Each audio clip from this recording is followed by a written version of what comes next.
Here we go. And we're live now.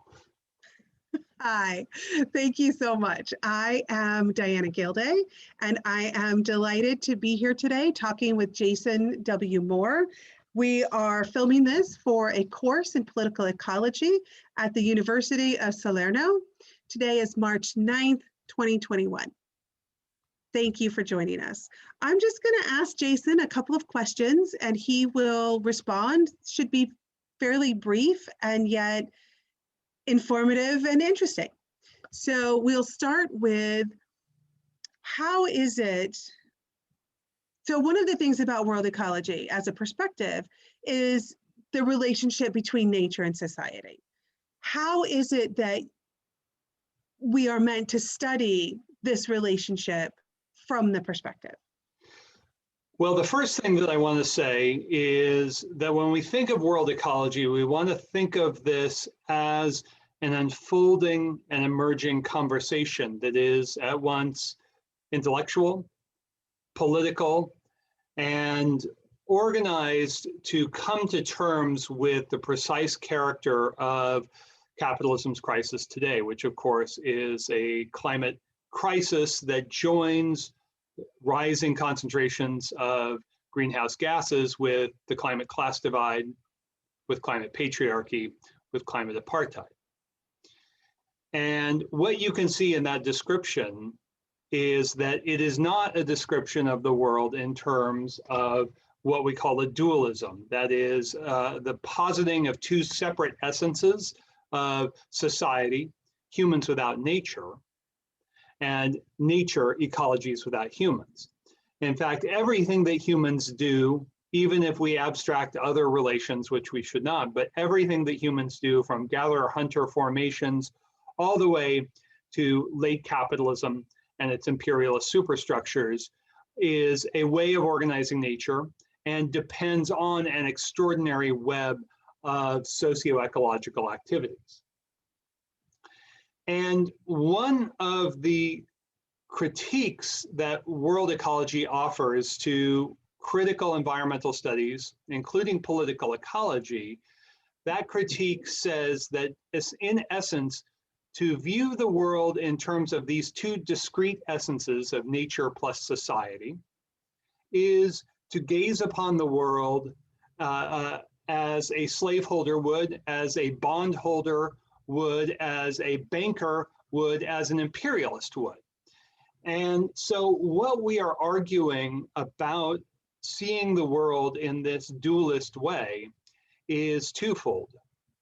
One is that it is analytically and epistemologically problematic. So it gives you an extraordinarily partial story if you are looking at social formation in one box and earth formation in another box.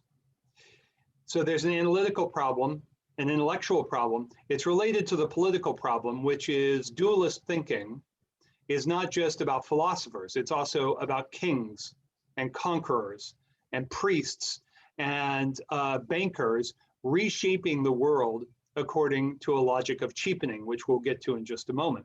But for now, let me say this, that the second moment of this criticism, this fundamental criticism of nature and society, it relates to the intellectual question, but is fundamentally a critique of ideology, and says that for kings and conquerors and priests and accountants, as Raj Patel and I narrate in A History of the World in 7 Cheap Things, they saw the world in terms of what would later be called the civilizing project.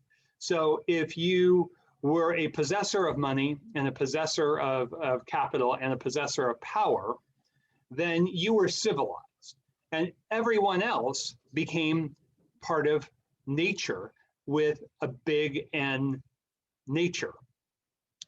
And so nature and society became a way of not just gazing upon the world, but of ordering the world, of creating the world in the interests of the emergent world bourgeoisie after 1492, and especially in its imperialist forms.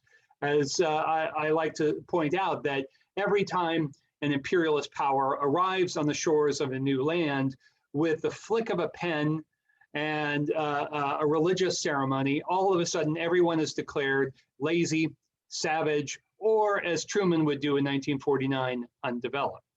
So this second category of criticism, this ideological critique, it understands that nature and society are operative forces, ideological forces in shaping the world. They are real abstractions that serve the ruling classes of their successive eras.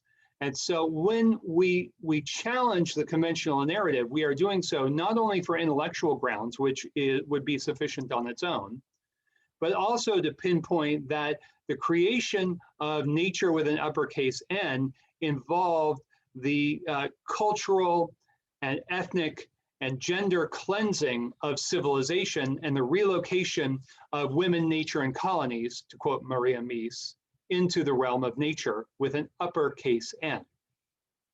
And that, in short, is fundamental to world ecology. And when people might comment, they say, well, of course, nature and society are real and have to be taken account of. We agree. We point out that language connects to the actual exercise of geocultural power in making the world and in the present drive towards planetary crisis.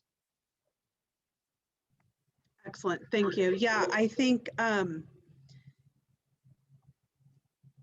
this is perfect. This is exactly right.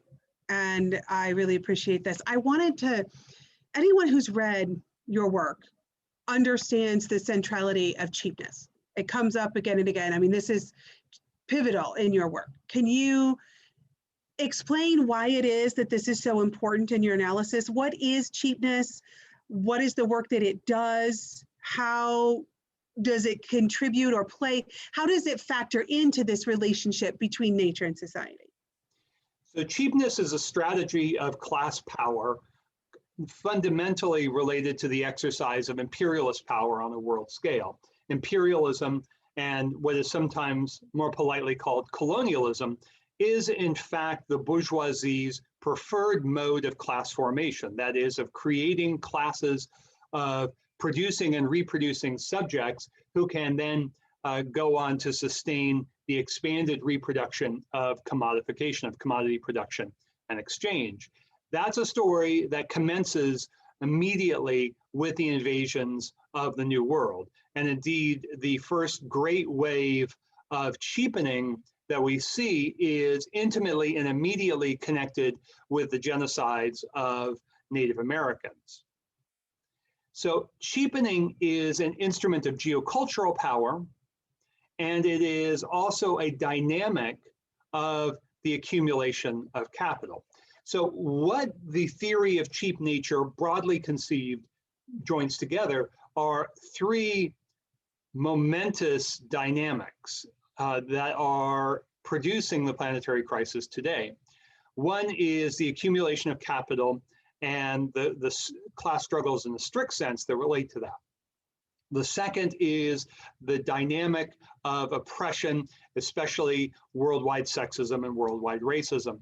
These are also the instruments of cheapening in price, but also in the sense of to devalue, to treat with disrespect and to degrade in a cultural, ethical, and political sense.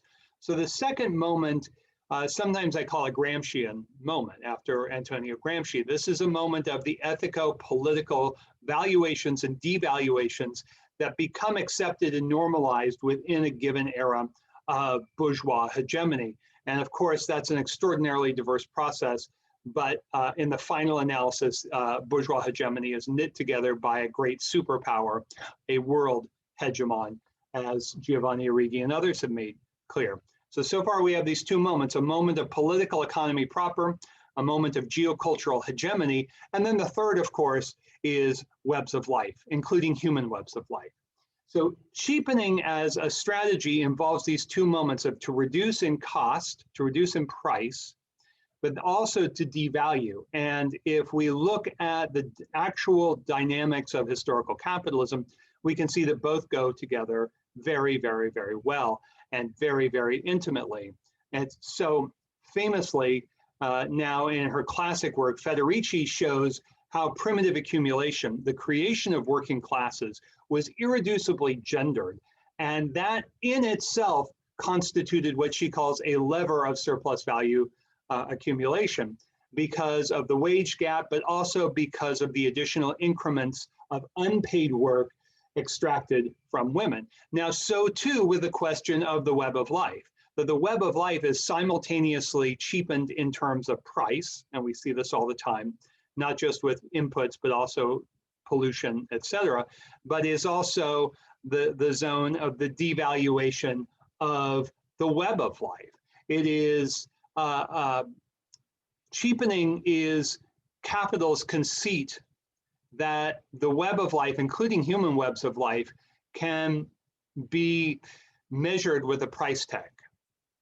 And interestingly enough, this was an issue and a criticism that appeared almost immediately with the rise of capitalism. One can go back to the famous mining expert Agricola in the 1550s, working in what is now the Czech Republic and Bohemia with the border of Germany. And he talks about how, well, it doesn't really matter if mining destroys all the life. Mining brings riches and it can be replaced. Well, that's because of frontiers, and frontiers of cheap nature always involve these two moments of ethico-political and price reduction. I can go more into this, but really I think fundamental to this account is to join together the question of oppression, the question of capital accumulation and exploitation, and the question of webs of life. And that is something that alternatives that posture on the left, like the Plantation-Ocene, deny. They deny the fundamental interrelation of race, class, life, and and the history of capitalism. So the Capitalocene thesis in particular, and world ecology as an evolving conversation, treats all definitions as unfolding works in progress. They are developing propositions that are consistently looking at actually existing history rather than invoking abstractions to then power a certain political agenda.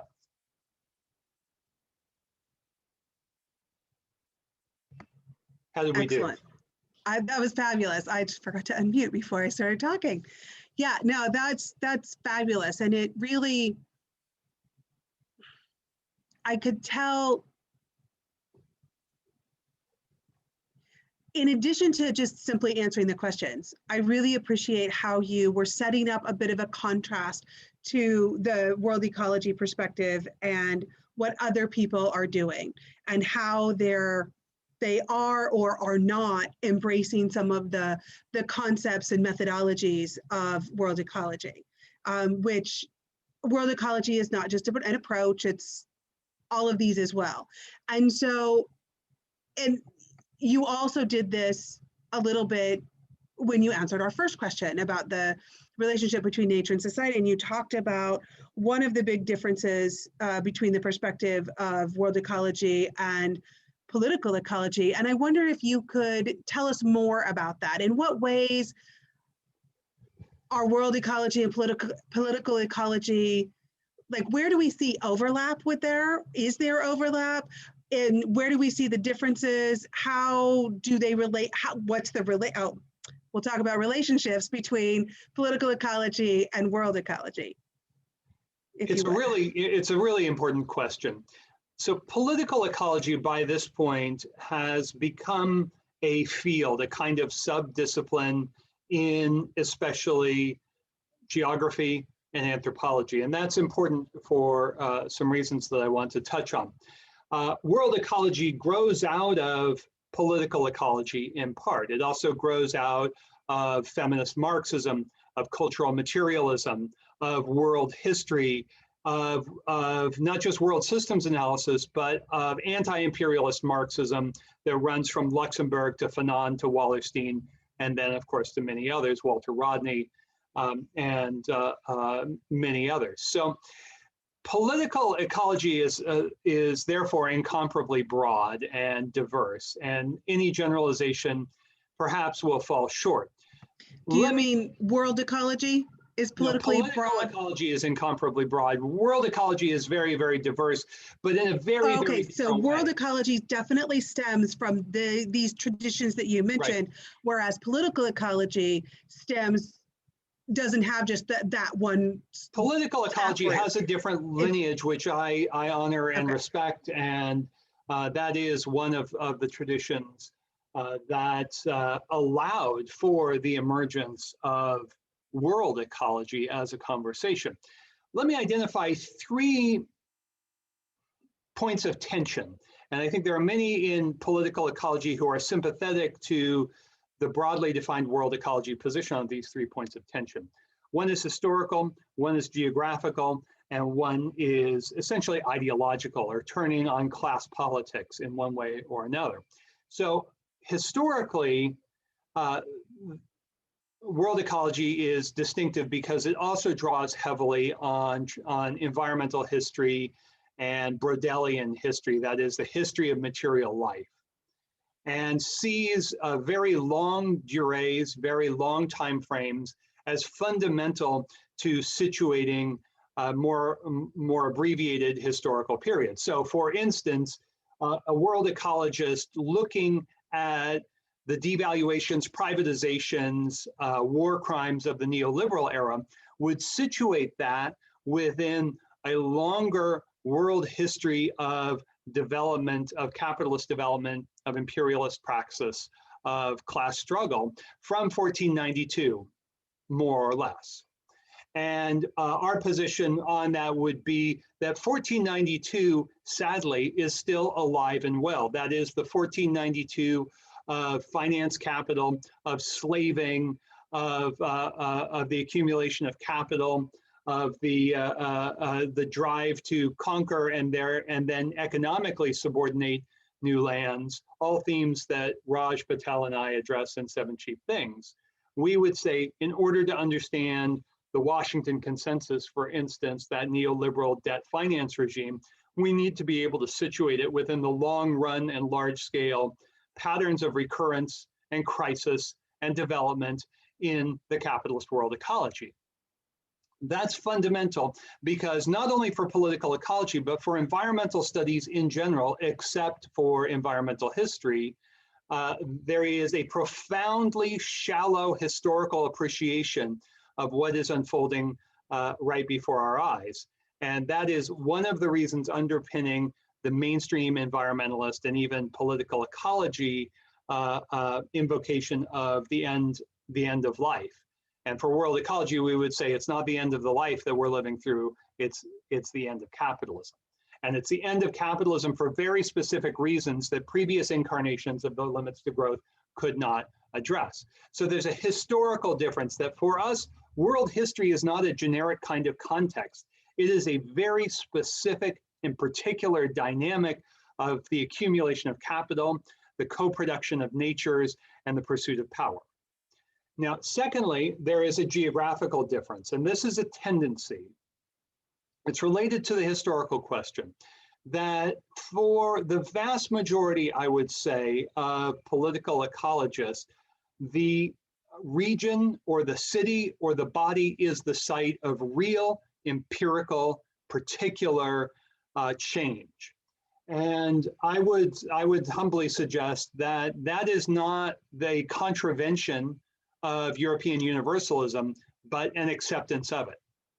To make the world historical dynamics, geographically speaking, operating at the level of capitalism's historical geography as a whole, that to render that a theoretical moment and to treat the particular as real is precisely the intellectual and analytical strategy of bourgeois positivism. So we embrace the particular from, as we like to say sometimes, from the microbiome in our bodies to the biosphere. And each one of those has a particular historical geographical dynamic that is hugely important to the actual development of capitalism as a concrete historical geographical place, if you will. So often we think that a place like Salerno or Paris or New York City. Those are real places. Capitalism is not a real place. That is absolutely not true. That is a fetishization inherited from bourgeois positivism. So what we insist on is the critique of macro and micro, of particular and general. And we look at how geographical developments at different scales in different kinds of places are mutually conditioning each other in particular patterned ways across the past 5 centuries. Too often this issue is presented as a kind of philosophical debating society kind of issue. No, many of these issues perhaps cannot be resolved, but need to be investigated in their historical geographical specificity.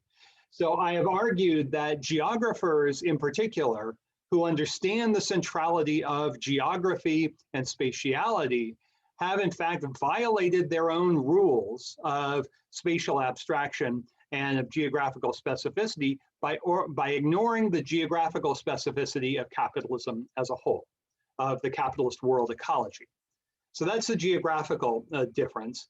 And then there's an ideological difference. And because we live in a bourgeois world, most people are going to gravitate towards one or another form of accommodation with capitalism, and to essentially say that the question is either not capitalism or only maybe in some general way capitalism.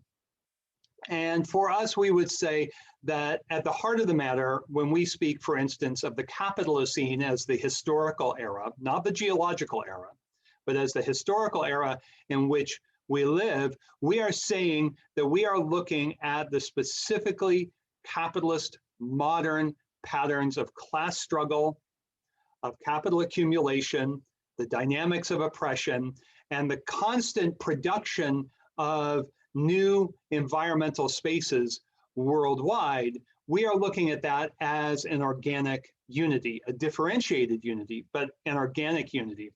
And sadly, although this is of course entirely expected, most academics are going to choose to find other ways to avoid naming the system and its dynamics of capital accumulation and its dynamics of class struggle as unified through those dynamics of accumulation.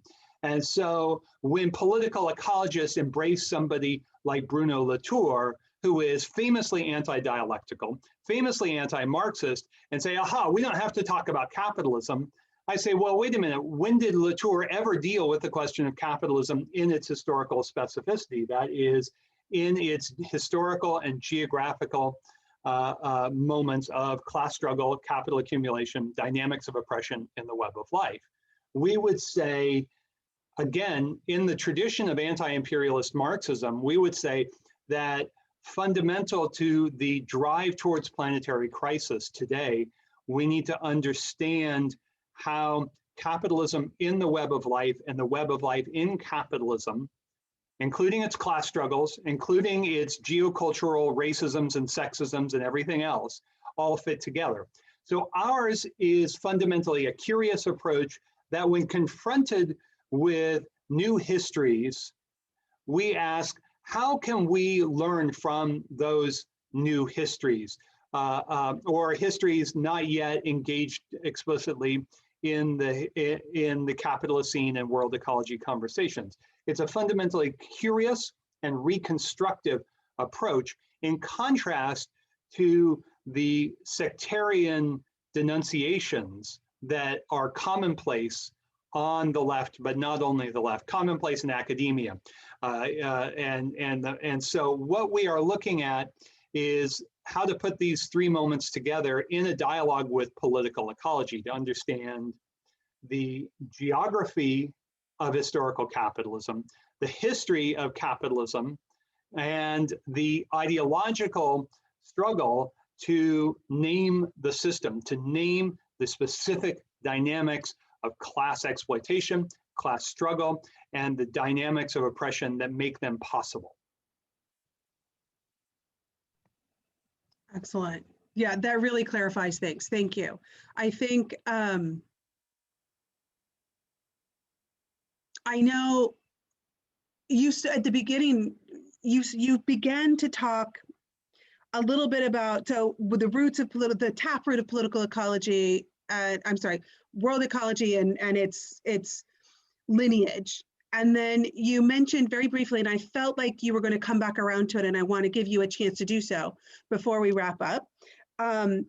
The idea you talked about briefly, how political ecology comes out of the disciplines of anthropology and geography. And I wondered if you wanted to just briefly tell us a little bit more about that and its significance, because I know that how important that is. That's fantastic. Thank you so much for mentioning that. So political ecology, by and large, celebrates something called multidisciplinarity. But at the end of the day, and this was one of the great insights of Emanuel Wallerstein, multidisciplinarity is simply disciplinarity in a new bottle. It's a rebranded form of disciplinarity. So world ecology insists on what I call intellectual disobedience to the disciplines. Intellectual disobedience is, of course, a corollary to civil disobedience. That is to the practice of disobeying and disrupting unrighteous, unfair laws. And so intellectual disobedience entails not just disrupting the sacred objects of these different disciplines. So for economics, that's the market. For political science, that's the state. For sociology, that's society.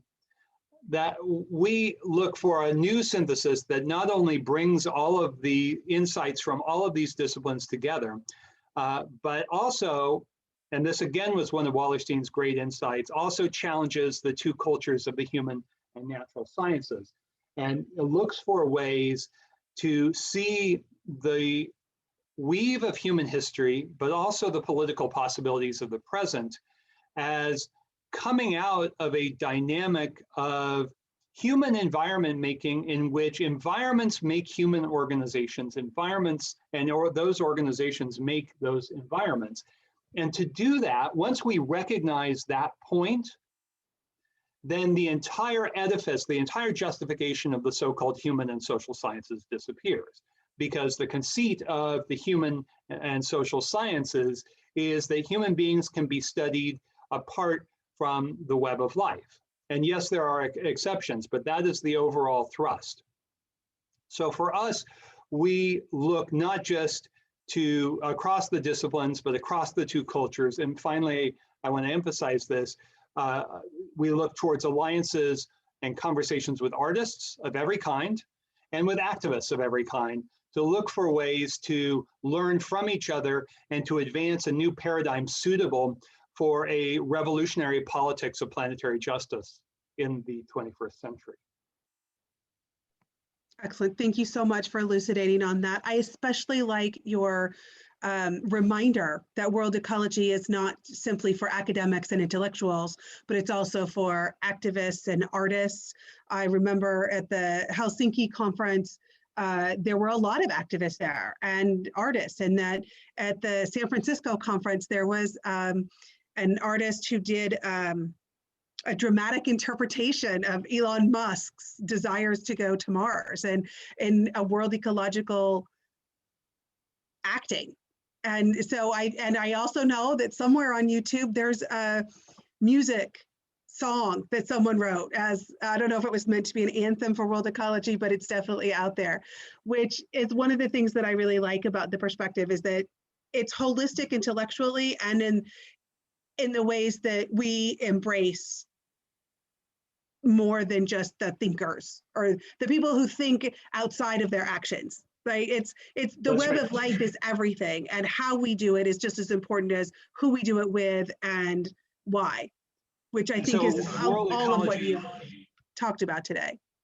exactly, you said it perfectly, and I would add just on that last note, the world ecology is itself an auto-critique of Cartesian dualism. It does not pretend that the ideas as such will change the world, but it points towards and seeks to nurture communities of solidarity and of revolutionary praxis for planetary justice. And that means that we will need to undergo a revolutionary change in our ways of seeing and ways of thinking. As Raj and I say in Seven Cheap Things, the climate state shift in the biosphere requires, it demands an intellectual state shift, a dramatic and irreversible shift in how we connect with each other and therefore within the web of life. And the way we think about it and the words we use to describe it and talk about it and feel about it. Precisely. Absolutely. Thank you so much. I think we could continue this conversation for another couple decades if we had the time. But for now, we will say thank you. And I hope this is useful for our Italian comrades. Thank you to Gennaro. Thank you to Diana for agreeing to do this video with me. And I will look forward to many conversations in the future, hopefully with some of the people watching this conversation today. Thank you.